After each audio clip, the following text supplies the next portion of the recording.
This is Jess from makeanddocrew.com, and we are going to learn the moss stitch, which is also known as the linen stitch, the granite stitch, and the woven stitch. And that's because it indeed looks a little bit woven. So to do the moss stitch, we need an even number of chains for the base chain. Any even number would work. I have 16 chains here. And to begin, we're going to do a single crochet in the second chain from the hook. So here's my first chain. Here's the second chain. You can work into any part of the chain that you like. I'm going to do right there with a single crochet. And the entirety of this stitch is made up of alternating single crochets with chains to create little windows. So I just did a single crochet, so I'm going to follow that up with a chain. And because I did a chain up here, I'm going to skip a chain down below. So I'm going to skip the next chain, and I'm going to work a single crochet into the next bottom chain. So we just created our first window. After that, I'm going to follow it up with a chain, and I'm going to skip a chain on the bottom. So I'm going to work into the next stitch with a single crochet.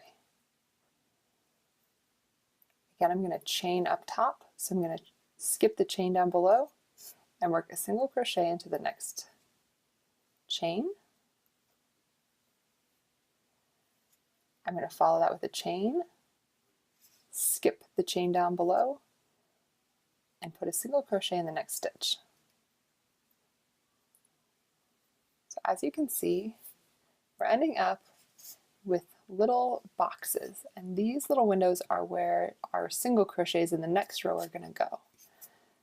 So I just did a single crochet. I'm going to do a chain, skip the chain down below, put a single crochet in the next stitch, chain,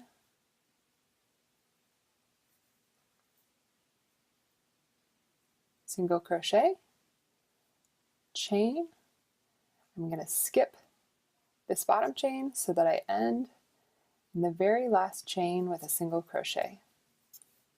With the moss stitch, we're going to want to end every row with a single crochet, regardless of where we're at in the pattern of single crochet, chain, single crochet, chain.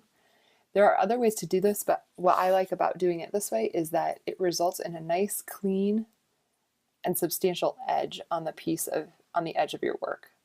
So it's less apt to get stretched out and look kind of wonky if you wear it or use it in some way. So we just ended with a single crochet at the end of this row, and now we're going to turn it and do one chain. Now, because we need to start every row with a single crochet, I'm going to put a single crochet in the first stitch there, even though it was a single crochet from the previous round. Normally, and from here on out and for the rest of this row, we're going to work our single crochets into our windows. But because it was the first stitch of the row, we needed it to be a single crochet. So I did a single crochet here. Now we're at a window, so I'm going to put actually another single crochet.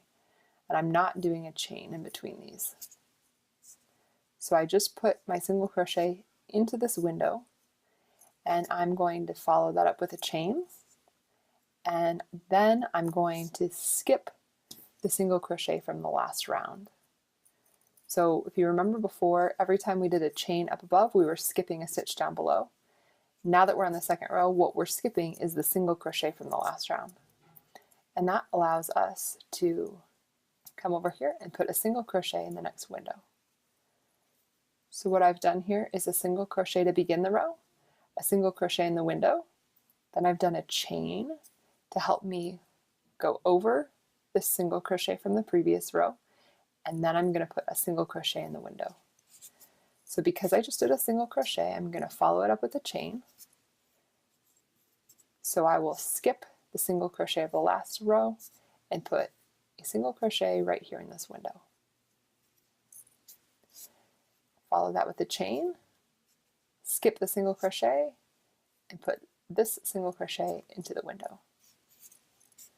Again, I'm going to do a chain, skip the single crochet, put a single crochet into the window, chain, skip the single crochet, put a single crochet into the window. Then I'm going to chain, skip the single crochet, put a single crochet into the window. Now we're at the end of the row, so that means we need to end with a single crochet stitch. Normally in the pattern, because I just did a single crochet, I would do a chain, but the chain would have nowhere to attach to. So instead of doing a chain, I'm going to put a single crochet in the last stitch of the row. Every row is going to begin and end with a single crochet, and then you're going to get into that pattern of single crochet chain just as quickly as you can establish it. So I ended with a single crochet, and I'm going to do a chain. And now it's the beginning of the row, so I'm going to put a single crochet in the first stitch. And now there's a single crochet right here. So instead of working in that, I'm able to establish the pattern right away. So I have a single crochet, so that's going to be followed by a chain. And I'm going to put a single crochet in the next window. So every other row is going to be able to be worked entirely in the pattern. So this row, we were able to just start with a single crochet, which meant we could go to a chain, single crochet, chain, I'm skipping this single crochet, put the single crochet in the window, work a chain, single crochet in the window, chain, single crochet in the window, chain, single crochet in the window, chain, single crochet in the window.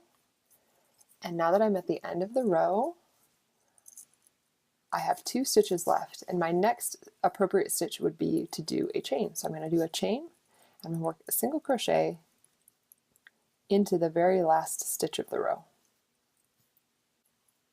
I'm going to flip my work over and start with a chain. Since I always start every row with a single crochet, I'm going to put a single crochet into the second stitch from the hook, which is my first single crochet here, and that's a single crochet.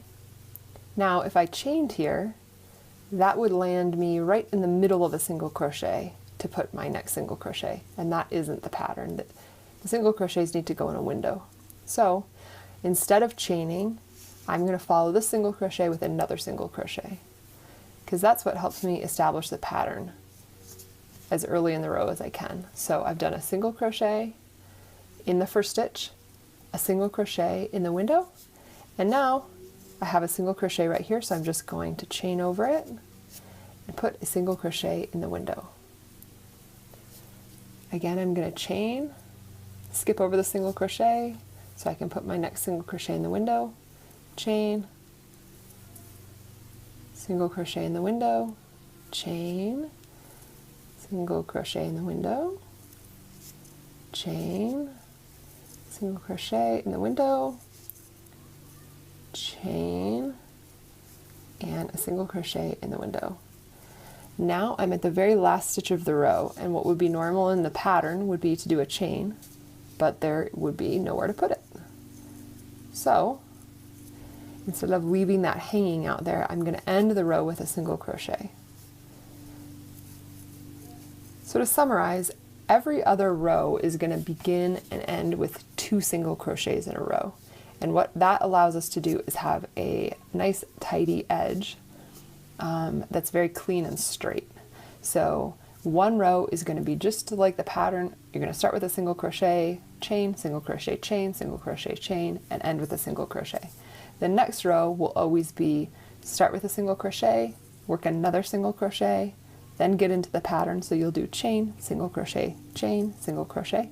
And then when you get to the last 2 stitches of the row, you'll do 2 single crochet stitches in a row.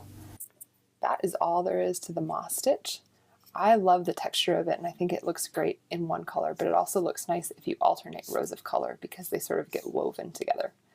Hence the other name for the moss stitch, which is the woven stitch.